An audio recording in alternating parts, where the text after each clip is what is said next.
नमस्कार, मैं आपके साथ मोहम्मद सुफियान। खबर फास्ट का डिजिटल कार्यक्रम बड़ी खबर में आपका स्वागत है। बिहार के आरा जिले में 25 करोड़ रुपए की दिन दहाड़े लूट हुई है। इस पूरी घटना को लेकर पुलिस जांच में जुट गई है। खबर यह है कि अभी तक 2 नकाबपोश बदमाशों की गिरफ्तारी हो गई है। आखिर आगे क्या हो सकता है? क्या नीतीश कुमार की इकबालियत पर सवाल उठने लगे हैं? इन्हीं मुद्दे पर हम खास चर्चा करेंगे और इस चर्चा को आगे बढ़ाने के लिए हमारे सहयोगी सचिन कुमार मौजूद है। सबसे पहले ये बताइए कि जिस तरीके से 25 करोड़ रुपए की लूट हुई है दिन दहाड़े शोरूम से, आप इस बारे में क्या कहना चाहेंगे? जी सुफियान, ये बहुत बड़ी घटना है। दिन दहाड़े 25 करोड़ रुपए की लूट, मतलब नीतीश कुमार की सरकार में घटना हुई है, जिन्हें सुशासन बाबू कहा जाता है। और लगातार ही मतलब लूट काट की घटना जो है लगातार हो रही है। लेकिन आज की जो घटना हुई है वो दिन दहाड़े 25 करोड़ रुपए, ज्वेलरी शोरूम है उसमें से 25 करोड़ रुपए की लूट हुई है और 2 अपराधी को गिरफ्तार कर लिया गया है। साथ ही 3 झोले आभूषण बरामद कर लिए गए हैं। तो यहाँ पर सबसे बड़ा सवाल जो है पुलिस प्रशासन पर खड़ा हो रहा है कि आपकी क्या मुस्तैदी रहती है, आप वहाँ पे क्या सुरक्षा दे रहे हैं। मतलब वो ज्वेलरी शोरूम है, तनिष्क की ज्वेलरी शोरूम है, टाटा का ब्रांड है वो, और उसकी वहाँ पे आप दिन दहाड़े अपराधी जो है बिना भय के आकर इतनी बड़ी घटना को अंजाम दे देते हैं वो लोग, और पुलिस प्रशासन कुछ कर नहीं पाते हैं। ये दूसरी बात है कि अपराधी की गिरफ्तारी हो गई है, लेकिन पुलिस प्रशासन से सवाल तो पूछा जाएगा ना कि भाई अगर आप मुस्तैद नहीं थे तभी तो ये घटना घटी है, लूटकांड हुआ है दिन दहाड़े। सबसे बड़ा सवाल तो ये है बिल्कुल पुलिस प्रशासन से। नीतीश कुमार ये बार बार कहते आए हैं कि हमारी सरकार में कानून व्यवस्था बहुत चौकस है। इसके बावजूद 25 करोड़ की घटना ये बताता है कि नीतीश कुमार की कानून व्यवस्था कहीं ना कहीं बेनकाब हो गई। इसको आप कैसे देखते हैं? जी सुफियान, अगर आपसे बात करूं अभी मौजूदा स्थिति की, तो मौजूदा स्थिति में हाल फिलहाल में घटनाएं थोड़ी बढ़ गई है। अगर आप इससे पहले अगर बात करें तो 30 जनवरी को भी घटना हुई थी, 30 जनवरी 2025 को। इससे पहले 26 जुलाई 2024 को घटना घटी थी पूर्णिया में। वहां भी भारी भरकम करोड़ों रुपए की आभूषण लूट ली गई थी। तो उसके मतलब लूटकांड की घटना जो है लगातार हो रही है। इससे पहले 1 महीने पहले भी खबर आई थी, पटना में पुलिस और अपराधी के बीच एनकाउंटर हुए।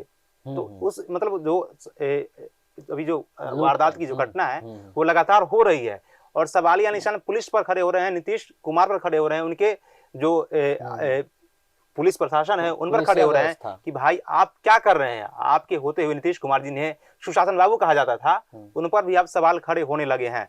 लेकिन हाँ, एक बात आपको ये मानना पड़ेगा कि अब राजद जो है इसको बड़ा मुद्दा बनाने वाली है। राजद इसको लेकर नीतीश कुमार को घेरने वाली है। हाँ, इस मामले को लेकर आरजेडी अब हमलावर होती नजर आ रही है। लेकिन इस घटना के बाद आगे की सियासत बिहार में किस तरह की होगी?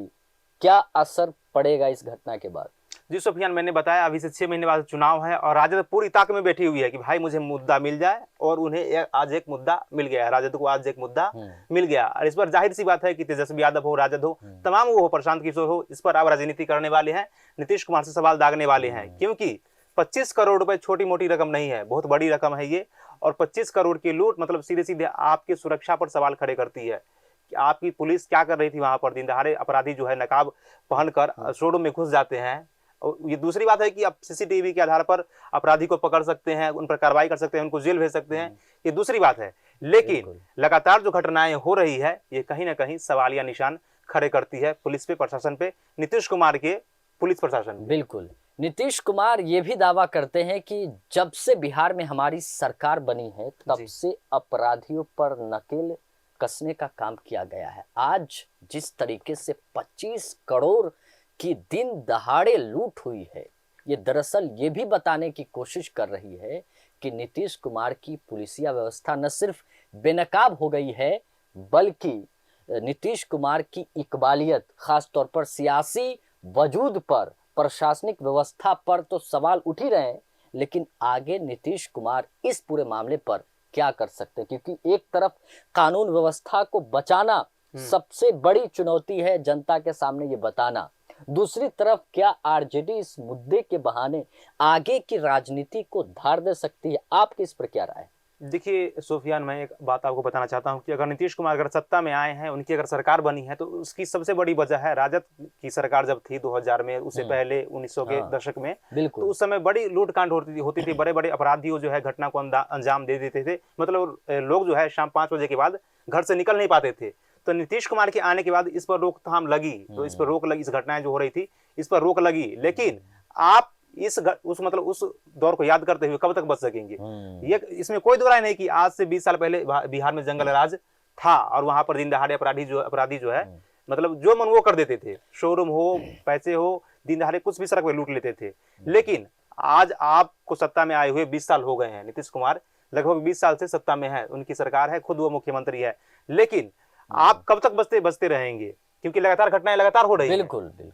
नीतीश कुमार लगातार ये कह रहे हैं जब से हमारी सरकार आई है लोग सुरक्षित महसूस कर रहे हैं, महिलाएं सुरक्षित महसूस कर रहे हैं। लेकिन आगे क्या इस मुद्दे के जरिए ही तेजस्वी यादव, लालू प्रसाद यादव नीतीश कुमार को घेरने की रणनीति बना रहे हैं? इसे आप कैसे देखते हैं? क्या ये भी एक सवाल है?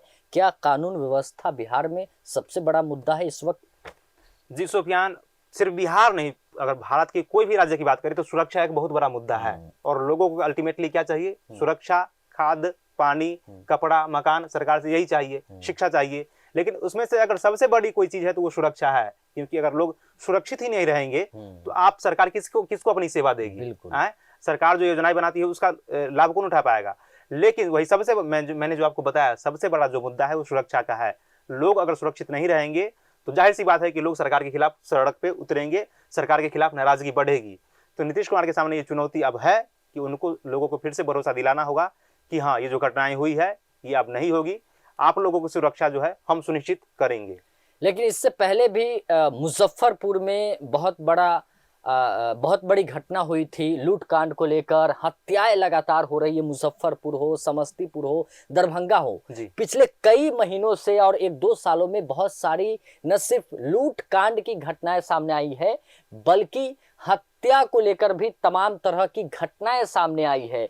क्या नीतीश कुमार कानून व्यवस्था को सही तरीके से जनता के सामने पेश करने में और उसमें जो सख्ती है वो लाने में कहीं ना कहीं नाकाम नजर आ रही है? आखिर वजह क्या है कि बार बार न सिर्फ लूटकांड की घटनाएं हो रही है बल्कि हत्या की घटनाएं बदस्तूर बढ़ती जा रही? सुफियान देखिए, हत्या की घटना पर आप क्या जी बिल्कुल, जी बिल्कुल सुफियान, देखिए सरकार कोई भी बने लेकिन वो ये नहीं बोल सकती है कि मेरे आते ही क्राइम रेट 0 हो जाएगी। क्राइम रेट मतलब अपराध खत्म ही हो जाएगा, इस बात की गारंटी कोई सरकार नहीं ले सकती है। भले ही दावे कर सकती है सरकार, वो दूसरी बात है। लेकिन हाँ, ये भी एक सच है कि बिहार में अपराध जो है पिछले कुछ समय से बढ़ गया है और ये नीतीश कुमार के लिए चुनौती है।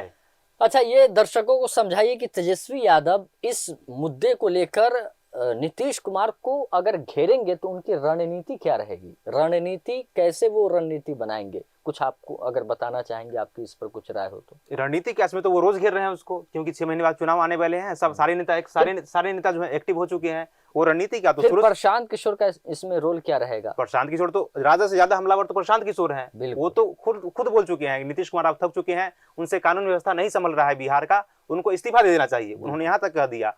और साथ ही उन्होंने मतलब राजा से ज्यादा हमलावर तो प्रशांत किशोर हैं। बिल्कुल बिल्कुल। तमाम जानकारी देने के लिए बहुत बहुत शुक्रिया। बिहार में इस वक्त कानून व्यवस्था को लेकर, प्रशासनिक व्यवस्थाओं को लेकर तमाम तरह के सवाल उठ रहे हैं। एक तरफ जिस तरीके से लूट कांड की हत्या हुई है उसने न सिर्फ नीतीश कुमार की सियासी सफर पर सवाल उठा रहे हैं बल्कि आने वाले राजनीति पर भी सवाल उठा दिए। लेकिन आरजेडी इस मामले को लेकर किस तरीके से नीतीश कुमार को घेरेगी? क्या बिहार में कानून व्यवस्था सबसे बड़ा मुद्दा रहेगा? क्योंकि आए दिन बिहार में न सिर्फ लूट कांड की घटना बदस्तूर हो रही है बल्कि हत्याएं भी लगातार बढ़ती जा रही है। फिलहाल मोहम्मद सुफियान को दीजिए इजाजत। नमस्कार।